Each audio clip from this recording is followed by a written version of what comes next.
الله وبركاته. الحمد لله رب العالمين والعاقبة للمتقين والصلاة والسلام على سيد الأنبياء والمرسلين.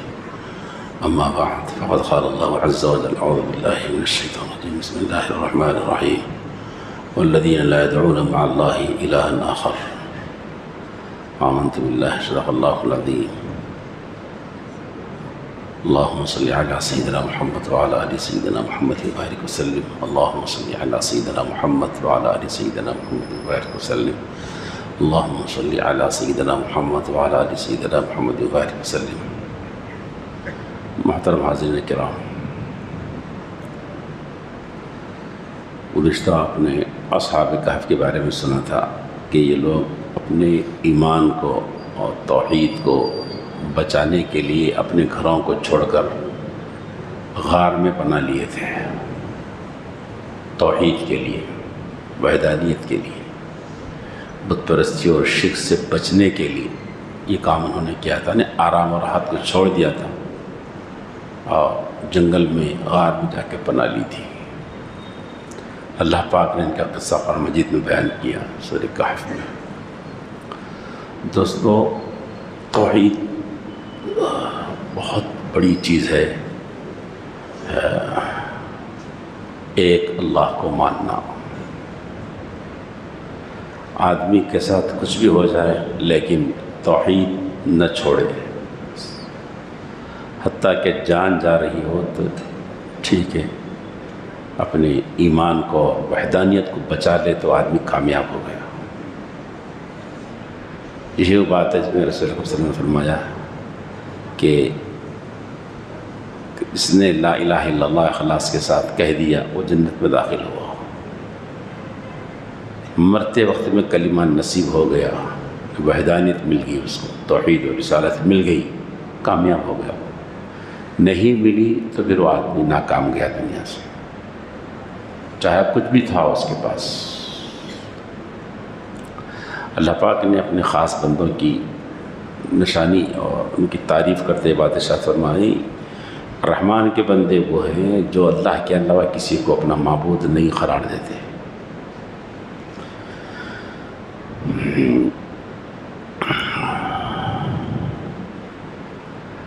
اور ایک جگہ اللہ پاک نے ارشاد فرمایا: ہم نے جس کسی رسول کو بھیجایا تو ہم نے اس رسول کی طرف یہ وحی بھیجی کہ اللہ الہ الا انا فاعبدون، کہ میرے سوا کوئی معبود نہیں ہے، بس میری عبادت کرو۔ ہر رسول کے پاس یہ وحی آئی ہے، وما ارسلنا من رسول الا نوحی الیہ۔ ہر نبی کا پیغام یہی تھا کہ دیکھو، اس دنیا کی بڑی سچائی ہے کہ ایک اللہ ہے، بس کوئی نہیں۔ اس دنیا کا سب سے بڑا سچ یہی ہے کہ ایک اللہ ہے، اور اس دنیا کا سب سے بڑا جھوٹ یہ ہے کہ اللہ کے علاوہ کوئی اور ہے۔ اس دنیا کا بہت بڑا جھوٹ ہے۔ ساتھیوں، اور حدیث میں رسول اکرم صلی اللہ علیہ وسلم نے فرمایا: امرت ان اقاتل الناس حتی یشہدوا ان لا الہ الا اللہ وان محمد رسول اللہ۔ مجھے حکم دیا گیا کہ میں لوگوں سے قتال کروں، جہاد کروں، اس وقت تک کہ جب تک کہ یہ لوگ ایک اللہ کو مان نہ لیں اور محمد صلی اللہ علیہ وسلم کو اپنا رسول نہ بنا لیں، تب تک میں لوگوں سے جہاد کرتا رہوں۔ مجھے اس بات کا حکم دیا گیا۔ اور دوستو، ایک اللہ کو ماننے کا مطلب کیا ہے؟ مطلب یہ ہے کہ ہمارا یقین اور اعتقاد ہو کہ اللہ ہی کی ذات ہے جو ہمیشہ سے تھی، ہمیشہ سے ہے، ہمیشہ رہے گی۔ کوئی اور ذات نہیں ہے جس کو دوام ہو۔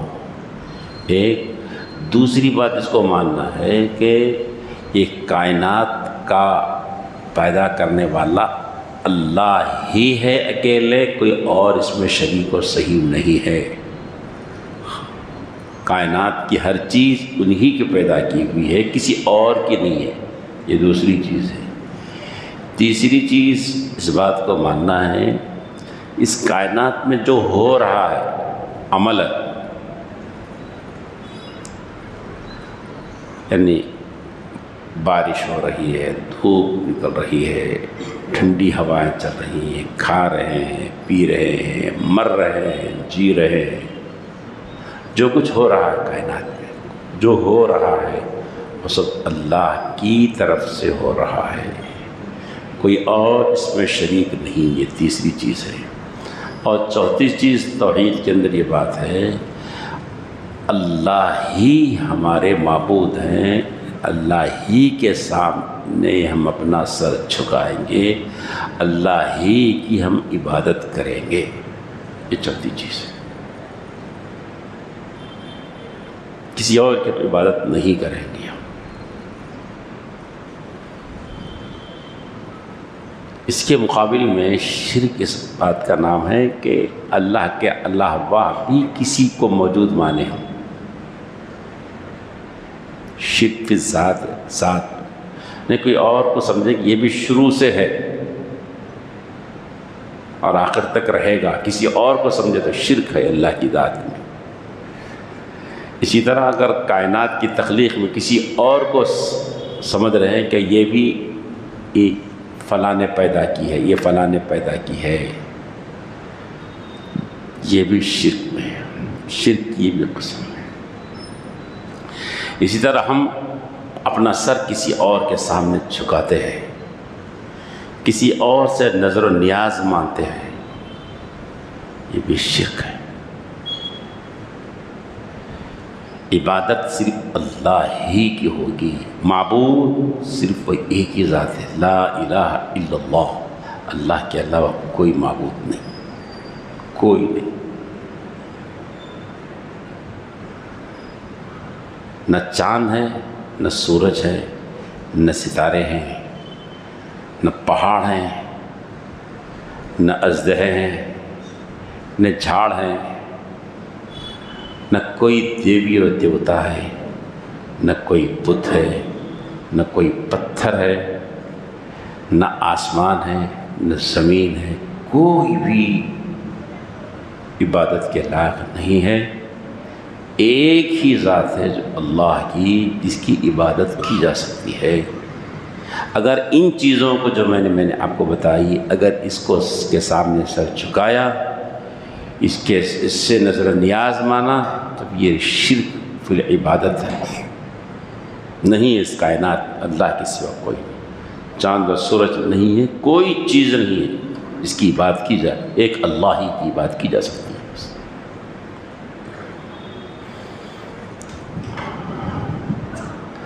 دوستوں اور بزرگوں،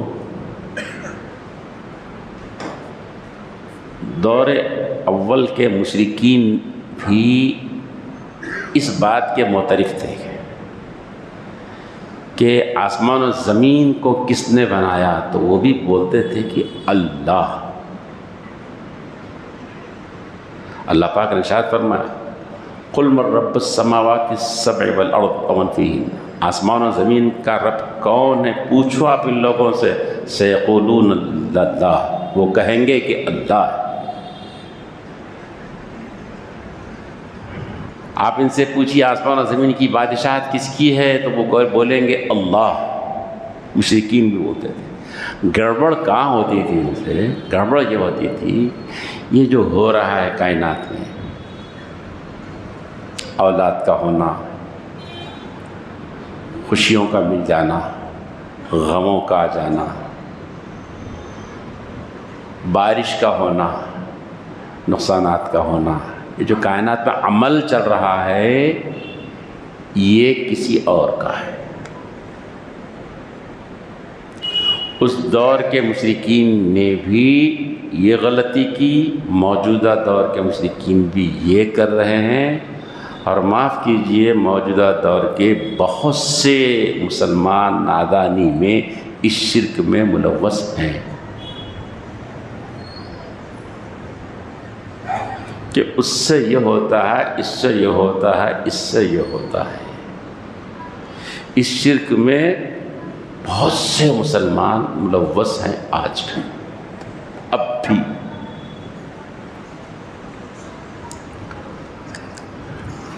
بلکہ ماضی قریب کی جو اطلاع ہم کو ہے، ہم نے دیکھا، ہم نے سنا اپنے بڑوں سے، اطراف کے گاؤں میں تلنگانہ اور آندھرا کہ ہم پڑھ رہے تھے مدرسے میں محبوب نگر میں، اس وقت ہمارے استاد حافظ سعید یوسف صاحب رحمۃ اللہ علیہ نے ایک ہانڈی لائی تھی ہمارے سامنے، بتایا تھا جس کے اندر مونچھیں تھی اور کچھ اعضائے انسانی تھے، بولے تانبے کے بنے ہوئے نکال کے ہمارے سامنے رکھا میز پر۔ بچوں جانتے ہو کیا ہے؟ ہم لوگ تو پڑھ رہے 7-8 سال کے بچے تھے، ہم نہیں معلوم، بچے قرآن شریف پڑھ رہے تھے، رک گئے، کہا کہ یہ نرسو ہے، مسلمان گھرانے میں اس کی پوجا ہو رہی تھی۔ حضرت صوفی غلام محمد صاحب رحمۃ اللہ علیہ، جنہوں نے سینکڑوں گھروں سے ان نرسوں کو نکالا تھا، سینکڑوں گھروں سے نکال کر اس کو بیت الخلاء میں دفن کر دیا تھا، نالیوں میں بہا دیا تھا اس کو، یہ خدا نہیں ہو سکتا، اس کی پوجا اور اس کی بات مت کرو، یہ کسی کا کچھ بگاڑ نہیں سکتے۔ تو مسلمان گھرانوں سے نرسوں کو نکالا گیا تھا۔ آج بھی کتنے گھرانے نہیں معلوم، سمجھتے ہیں کہ بھئی انہیں وہ تو پوجا بھی ہو رہی ہے۔ پوجا اگرچہ بہت سے لوگ نہیں کر رہے ہوں گے، لیکن یہ جو بتا رہا ہوں فعل میں، کام میں دوسروں کو شریک و صحیح سمجھ رہے ہیں کہ اس سے یہ ہوتا ہے، اس سے یہ ہوتا ہے، اس سے یہ ہوتا ہے، اس سے ہوتا ہے۔ برادران وطن کے پاس تعلیم کی کوئی دیوی ہے اور مالیات کی کوئی دیوی ہے، اچھائیوں کی کوئی چیز ہے اور جناب برائیوں کی کوئی چیز ہے، اس کی پوجا کرتے ہیں، عبادت کرتے ہیں۔ تو مسلمان کو اس بات کی تعریف دی گئی کہ ایک اللہ واحد ہے، نفع بھی اسی کے ساتھ ہے، نقصان بھی اسی کے ساتھ ہے۔ نبی اکرم صلی اللہ علیہ وسلم نے ہی تعلیم دی کو کہ دیکھو اس کائنات کے اندر جو کچھ ہو رہا ہے وہ اللہ کی طرف سے ہو رہا ہے، جو ہوا وہ اللہ کی طرف سے ہوا، جو ہوگا اللہ کی طرف سے ہوگا، جو ہو رہا ہے اللہ کی طرف سے ہو رہا ہے۔ یہ ہے توحید۔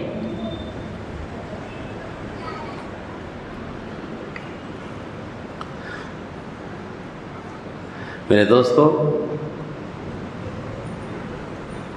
لوگوں نے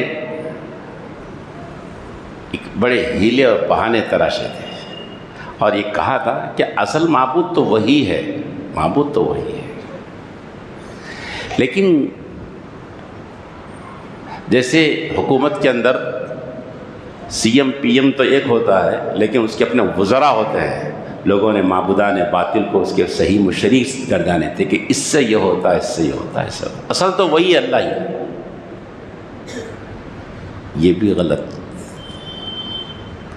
اور بعض لوگوں نے شرک کے اندر یہ انداز اختیار قرآن مجید نے کیا، بیان کیا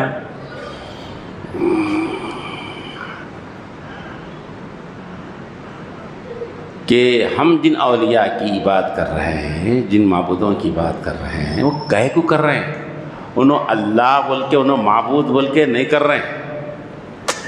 وجہ اس کی یہ ہے ما نعبدهم الا لیقربونا الی اللہ زلفا، قرآن مجید کا بیان ہے۔ ہم ان کی بات اس بات سے کر رہے ہیں کہ یہ لوگ اللہ کے قریب کے لوگ ہیں، ہم ان کے سامنے جھکے، ان سے منتیں مانگے، ان سے نظریں مانگے، جی ان کے ہاں بکری اور جانور کاٹیں تو یہ لوگ ہم کو اللہ کے قریب کر دیں گے۔ انہوں نہیں ہیں، لیکن ان کے سامنے جھکے تو انہوں وہاں قریب کر دیتے ہیں۔ یہ قرآن مجید کا بیان ہے۔ اصل تو وہی ہے، لیکن ہم اس کے واسطے کر رہے ہیں کہ ان کے ذریعے سے ان کے تھرو جائیں گے ہم۔ جیسے کسی بڑے کے پاس جانا تو اس کا اپنا سیکرٹری رہتا نا، ویسا سیکرٹری بنا دیا ہم۔ نہیں ہے، اور قرآن مجید نے کہا ایسا کچھ بھی نہیں، ایک اکیلی ذات، اس کا کوئی شریک اور صحیح نہیں ہے۔ یہ میرے دوستو توحید ہے۔ شرک ایسا ہوتا ہے، آدمی نماز بھی پڑھ رہا ہوتا ہے، روزہ بھی رکھ رہا ہوتا ہے، لیکن شرک کے راستوں پر چل رہا ہوتا ہے، اس کو ہوا نہیں لگی ہوتی۔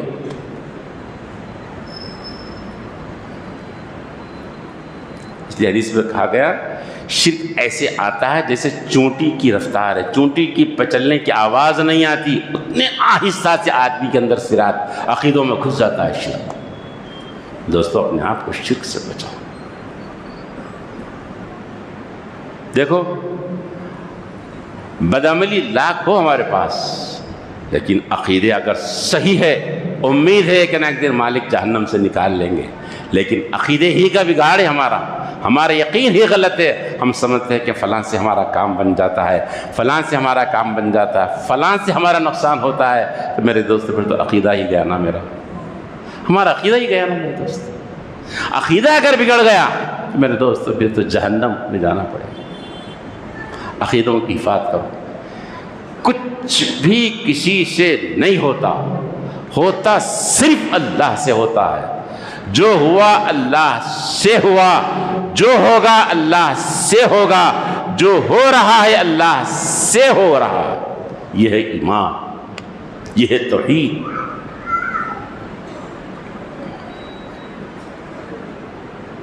یہ وہ انہیں کچھ نہیں ہے یہاں پر کوئی نہیں۔ لا الہ الا اللہ کا مطلب یہی ہے اللہ کے علاوہ کوئی نہیں ہے۔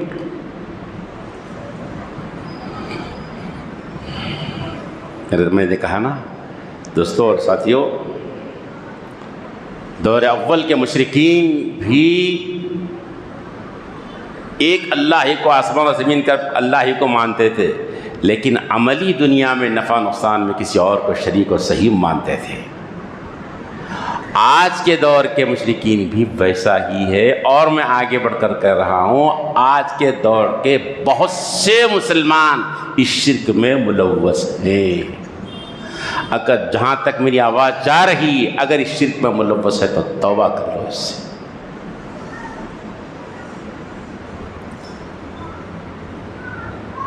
میں آپ کو بتا دوں کیا وجہ ہے کہ ہزاروں کی تعداد میں مسلمان اپنے کلائیوں پر ناڑے باندھ رہے ہیں، دھاگے باندھ رہے ہیں۔ کیا وجہ؟ کیوں؟ ذرا آپ بتاؤ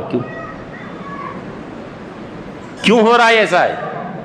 اپنے پیروں پر ناڑے باندھ رہے ہیں۔ معاف کیجیے اگر آپ کو تکلیف ہو رہی کسی کو، میری ذمہ داری ہے، میں عرض کر رہا ہوں پیروں پر ناڑے کیوں باندھ رہے ہیں؟ یہ گلوں میں تعویذ کیوں ہے؟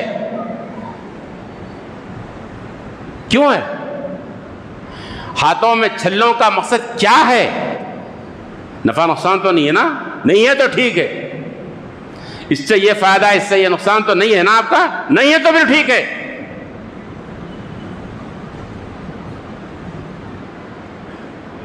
ہزاروں لاکھوں روپے کے چھلے پہن رہے ہیں، کیا مقصد ہے اس کے پیچھے؟ ان چھلوں سے نفع نقصان ہے آپ کے پاس میں؟ اگر ہے تو اگر ایمان کے لالے پڑے خدا کے واسطے کلمہ پڑھ لیجیے، پھینکیے ان کو نکال کر۔ کیا بات ہے کہ مسلمانوں کے ہاں کوئی تقریب سفر کے مہینے میں نہیں ہوتی؟ یہ مسلمان بھی نمبروں کو لکی سمجھتا ہے، لکی نمبر کا خیال عقیدہ مسلمانوں کے پاس بھی ہے، لکی نمبر جی۔ اور مہورت ہمارے برادران کے وطن کے پاس نکلتی ہے تو میں مسجد میں بیٹھ کر ذمہ داری سے کہہ رہا ہوں، میں ایک ایسی شادی میں پہنچا تھا گاؤں کے اندر جہاں مہورت کا انتظار کر رہا ہو رہا تھا، دلہا بھی ہے، سب اقربا ہے، قاضی ہے، مسجد میں ہو رہا ہے لکھا، لیکن نکاح نہیں پڑھا جا رہا کیونکہ ذرا ٹھہرو، کسی نے کہا کہ فلاں وقت پہ پڑھنا نکاح۔ انا للہ و انا الیہ۔ یہ مسلمان ہیں، کلمہ کو ہے یہ لوگ، کہاں ہے کلمہ؟ اسی کا نام کلمہ، اسی کا نام توحید ہے۔ تو پھر ابو جہل بھی مسلمان ہو گیا ہوتا، ابو لہب بھی مسلمان ہو جاتا، وہ تو کلمہ پڑھ لیتے۔ یہ کلمہ کیا آپ مہورت کا انتظار کر رہے ہوں؟ آپ ناڑے باندھ رہے ہوں آپ جی؟ آپ کے ہاں ناریل اثر رکھتا ہے، آپ کے ہاں نیمبو اثر رکھتا ہے، آپ کے ہاں مرچیاں اثر رکھتی ہیں، آپ کے ہاں واسطو کا اثر ہے آپ کے پاس، اور پھر کلمہ بھی پڑھتے ہیں آپ، لا الہ الا اللہ محمد رسول اللہ۔ شاباش، بہت خوب، بہت خوب۔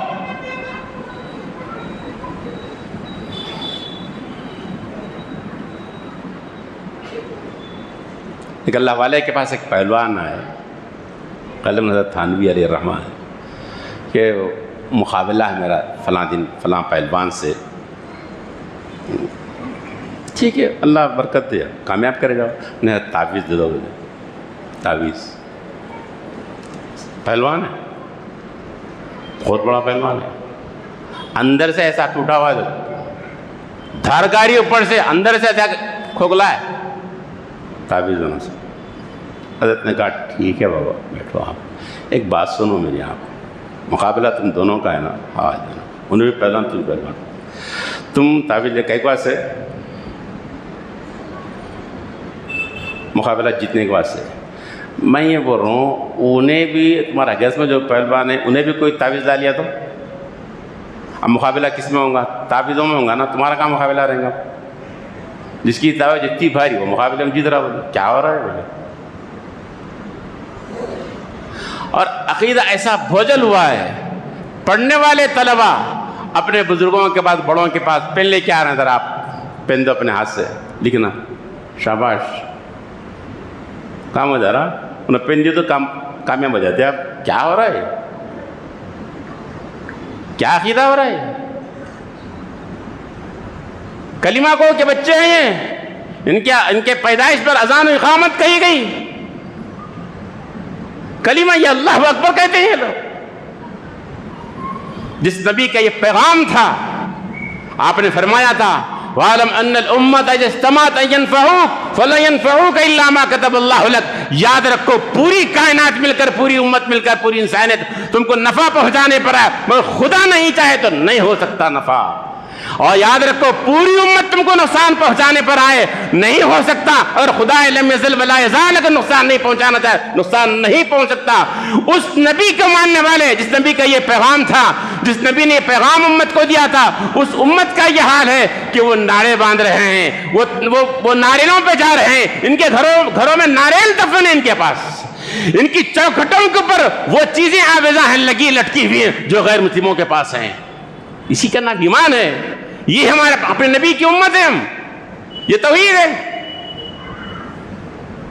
ارے دوستو بزرگو، سفر کی کوئی حیثیت نہیں ہے، آپ کچھ بھی کام کر لیجئے، آپ یہ وسوسوں کو، یہ واہموں کو نکالیے اپنے پاس سے۔ اللہ کے نبی نے پیغام دیا تھا لا عدوہ ولا طیرہ ولا حامہ ولا سفر۔ یاد رکھو جی، بیماری ایک سے دوسرے کو نہیں لگتی، ایک سے دوسرے کو ٹرانسفر ہونے کا جو عقیدہ یہ غلط ہے۔ بدشگونی کوئی چیز نہیں کہ اس کی وجہ سے ایسا ہوا، اس دن کی وجہ سے، اس مہینے کی وجہ سے، اس ستارے کی وجہ سے، اس زمین کی وجہ سے، اس گھر کی وجہ سے، اس بہو کے آنے کی وجہ سے نہیں، ایسا کچھ بھی نہیں ہے۔ بدشگونی کی کوئی حیثیت نہیں ہے۔